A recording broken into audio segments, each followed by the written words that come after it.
Hey everyone, today we're going to undertake the task of replacing a light bulb in a ceiling light fixture like this one here.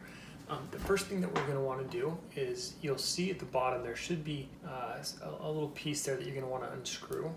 So you're going to want to secure the bowl in place. As you remove the pieces that are unscrewed, the bulb's just not going to fall to the ground. So you want to set those aside because we're going to need those in a moment.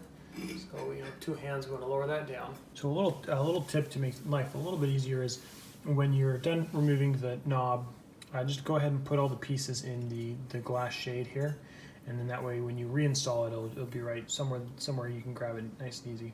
So the next thing we need to do is go ahead and just unscrew the bulbs from here. Again, you're gonna want to make sure your power's off for this, or your lights turned off. So go ahead and unscrew one.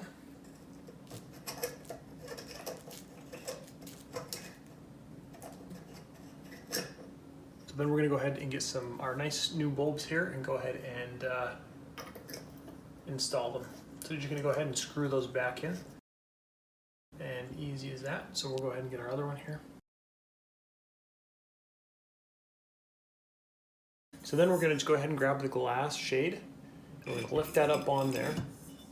And then here's kind of the tricky part. If you get an extra pair of hands, it's nice.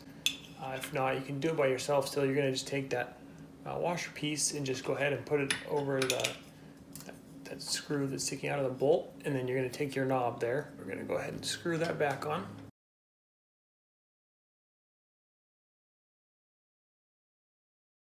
So you want to go ahead and screw that nice and snug. You don't want the glass shade falling on you.